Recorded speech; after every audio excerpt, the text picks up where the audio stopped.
Voice cut అవుతుంది చంద్రకుమార్ గారిది. మనతో పాటు ఐఏఎస్ అధికారి, మధ్యప్రదేశ్ ఐఏఎస్ అధికారి, బీసీల ఎంపవర్మెంట్ గురించి పోరాడుతున్న పి నరహరి గారు ప్రస్తుతం ఫోన్ లైన్లో సిద్ధంగా ఉన్నారు. నరహరి గారు, జీ తెలుగు న్యూస్ కోసం సమయం కేటాయించిన ధన్యవాదాలు సార్. జియో ఇష్యూ చేసింది రాష్ట్ర ప్రభుత్వం కొద్దిసేపటి క్రితం. రేపు రాష్ట్ర ఎన్నికల సంఘం సమావేశం పెట్టబోతోంది. జిల్లా కలెక్టర్లు, ఎస్పీలు, డీజీపీ అందరితో మీటింగ్ పెట్టబోతుంది. ఏంటి పరిస్థితి? రేపటి నుంచి హైకోర్టుకు వెకేషన్ బెంచ్ తప్ప వేరేది ఉండదు. బహుశా మండే వరకు ఎవరు కేసు వినకపోవచ్చు.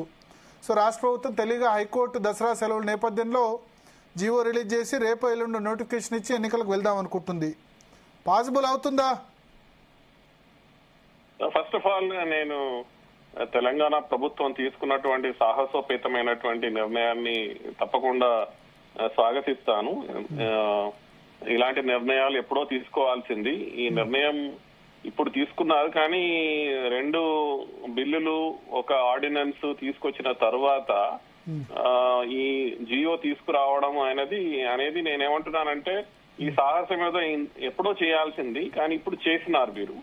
సో దీన్ని బీసీల కోసము ఏ ప్రభుత్వాలు ఇలాంటి బిల్లులు తీసుకొచ్చినా, ఏ ప్రభుత్వాలు ఇలాంటి నిర్ణయాలు తీసుకున్నా ఇలాంటి వాటికి మనం ఖచ్చితంగా స్వాగతించాల్సిందే.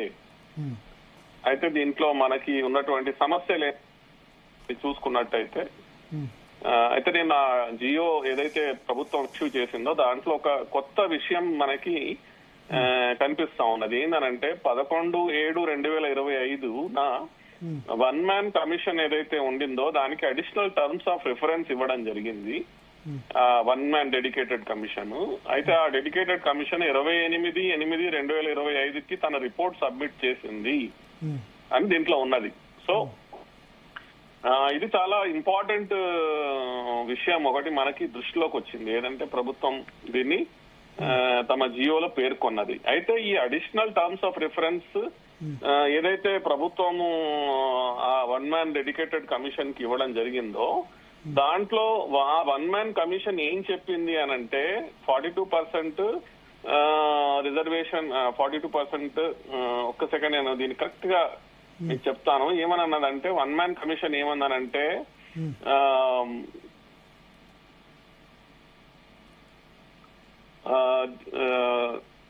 the one man commission ఏమనంటే by indicating the seats and positions in rural local bodies for backward classes at 42% and the same was considered by the government. So ఈ వన్ డెడికేటెడ్ కమిషన్ తమ రిపోర్ట్ 28/8/2025 సబ్మిట్ చేసి ఏమన్నదనంటే local bodies కి 40 backward classes కి 42% ఇవ్వాలని సూచించింది అని చెప్పడం జరిగింది ఇందులో. అయితే నేనేమంటారంటే ఇది చాలా మంచి పాయింటే డెడికేటెడ్ కమిషన్ చెప్పడం జరిగింది. అయితే ఇన్ని రోజులు వేస్ట్ చేసినటువంటి తెలంగాణ ప్రభుత్వము ఈ డెడికేటెడ్ కమిషన్ రిపోర్ట్ ని పట్టుకొని ఒకసారి సుప్రీంకోర్టుకి చెప్పి ఈ నిర్ణయం తీసుకుంటే బాగుంటది అని నేను అనుకుంటున్నాను. ఎందుకనంటే ఇప్పుడు వీళ్ళు ఈ ట్రిపుల్ టెస్ట్ ఏదైతే ఉందో మనం అంతకు ముందు కూడా మాట్లాడుకున్నాము. ట్రిపుల్ టెస్ట్ లో 3 కండిషన్స్ ఉన్నాయి. ఒకటి, ఒక డెడికేటెడ్ కమిషన్ వేయాలి. 2, ఆ డెడికేటెడ్ కమిషన్ తన సర్వే చేపట్టి ఆ సర్వేలో వచ్చినటువంటి నిర్ణయాలని, అంటే ఎస్సీలు, ఎస్టీలు, బీసీలు ఎంత % ఉన్నారు, యూనిట్ వైజ్ ఏదైతే లోకల్ బాడీస్ ఉన్నాయో యూనిట్ వైజ్ ఎంత % ఉన్నారు అని చెప్పాలి. అండ్ థర్డ్ థింగ్, ఈ డెడికేటెడ్ కమిషన్ ఏదైతే తమ రిపోర్ట్ ఇచ్చినప్పుడు సజెషన్స్ ఇస్తుందో దాంట్లో ఎస్సీ ప్లస్ ఎస్టీ ప్లస్ బీసీకి 50% పెంచకుండా రిజర్వేషన్లు కల్పించే విధంగా నిర్ణయం తమ సజెషన్స్ ఇవ్వాలి. దాన్ని సుప్రీంకోర్టు ముందు పెడితే గౌరవ సుప్రీంకోర్టు దాన్ని ఆమోదిస్తుంది. అయితే నేనేమంటున్నానంటే ఈ ట్రిపుల్ టెస్ట్ కి అనుగుణంగా అన్ని చేసినారని చెప్పుకున్నట్టుగా ఈ జియోలో మనకి అర్థమవుతున్నది. సో అలాంటప్పుడు ఇప్పుడు ఈ ఇన్ని రోజుల నుంచి, ఇన్ని నెలల నుంచి ఏదైతే ఈ నిర్ణయాన్ని ఆపి తెలంగాణ ప్రభుత్వము అందరినీ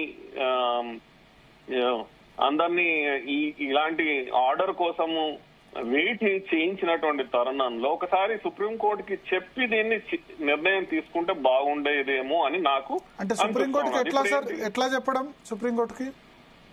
సో దీంట్లో ఏంటనంటే సుప్రీంకోర్టు ఏదైతే Nagaraju versus union of India ముందు మహారాష్ట్ర ప్రభుత్వం ఏదైతే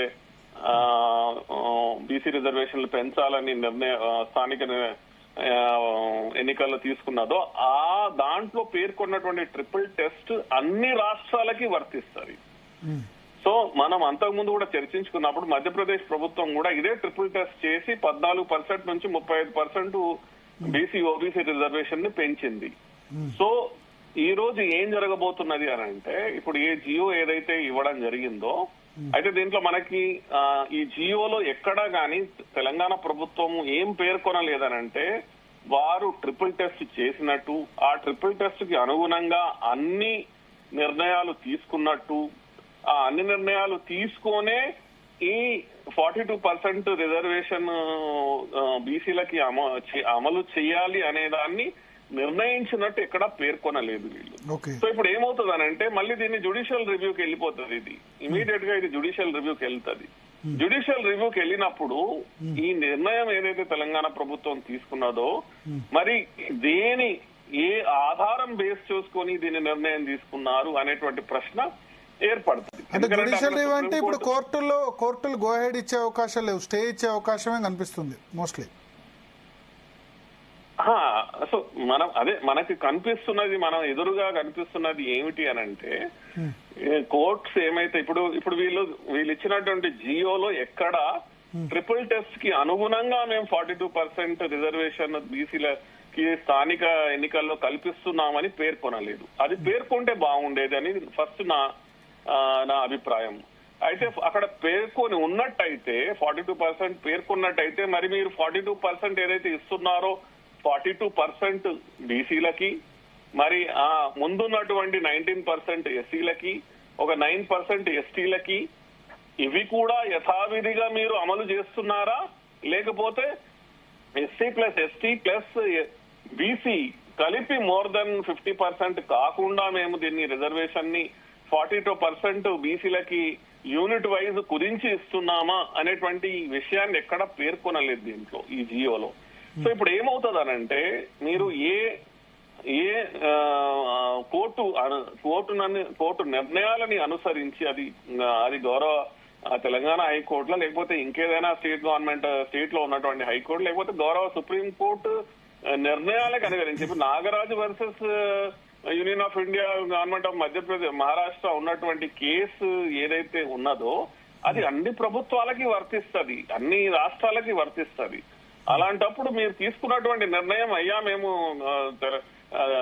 గౌరవ సుప్రీంకోర్టుకి అయ్యా మీరు చెప్పినట్టే మేము ఇది చేసినాము అని ఒక విషయం చెప్పి ఉంటే నాకు అనిపిస్తుంది ఎలాంటి సమస్య లేకుండా ఈ రిజర్వేషన్ ని అమలు చేసే అవకాశం ఉంటది. కానీ ఇప్పుడు ఏమైతుందనంటే ఇది మళ్ళా జ్యుడిషియల్ రివ్యూకి పోయినప్పుడు మీరు రేపు సెలవు దినాలల్లా లేకపోతే మీరు కోర్టు సెలవు రోజులల్లా మీరు ఈ కార్యక్రమాన్ని చేపట్టినట్టయితే రేపు ఈ స్థానిక ఎన్నికలలో నిలబడేటటువంటి వ్యక్తులు ఎవరైతే ఉన్నారో వాళ్ళు పాపం అన్ని రకాల ప్రిపరేషన్స్ చేసుకుంటారు కదా. దీనికి కావాల్సినటువంటి వనరులు సమకూర్చుకోవాలి, పైసలు సమకూర్చుకోవాలి, అన్ని రకాలు చేసుకోవాలి.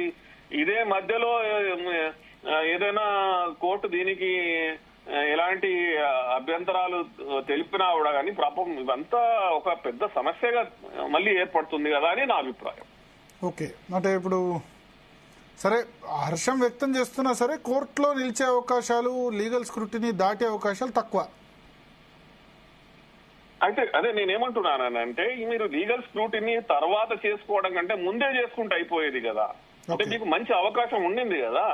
Nagaraju versus state of Maharashtra and union of ఇండియాలో ఉన్నటువంటి కేసు మీకు వర్తిస్తుంది కదా. మీరు అన్ని చెప్పినారు దీంట్లో ఏంది మేము డెడికేటెడ్ కమిషన్ వేసినాము భూసాని వెంకటేశ్వరరావు గారిది, దాని తర్వాత వారు సర్వే చేయించినారు, సర్వేలో మేము 42% అరైవ్ అయినామని ట్రిపుల్ టెస్ట్ కి సంబంధించినటువంటి అన్ని కండిషన్స్ ని మీరు మీరు చేసినారని చెప్పుకున్నప్పుడు ట్రిపుల్ టెస్ట్ కి అనుగుణంగానే మేము ఈ నిర్ణయం తీసుకుంటామని చెప్తే కూడా అయిపోయేది కదా నేను అనేది. ఆ చెప్పడం ఏదో గౌరవ సుప్రీంకోర్టుకు ఒక ఇన్ఫర్మేషన్ ఇచ్చైనా కూడా గానీ అది ఈ జియో వెంటనే ఇష్యూ చేసి ఉన్నట్లయితే మీకు జ్యుడిషియల్ స్క్రూటినీ కూడా వెళ్లాల్సిన అవసరం లేకుండా ఉండేది. ఈ రోజు మీరు మిమ్మల్ని మీరే మళ్ళీ జ్యుడిషియల్ స్క్రూటినీకి ముందు నిలబడే విధంగా తయారు చేసుకున్నారు.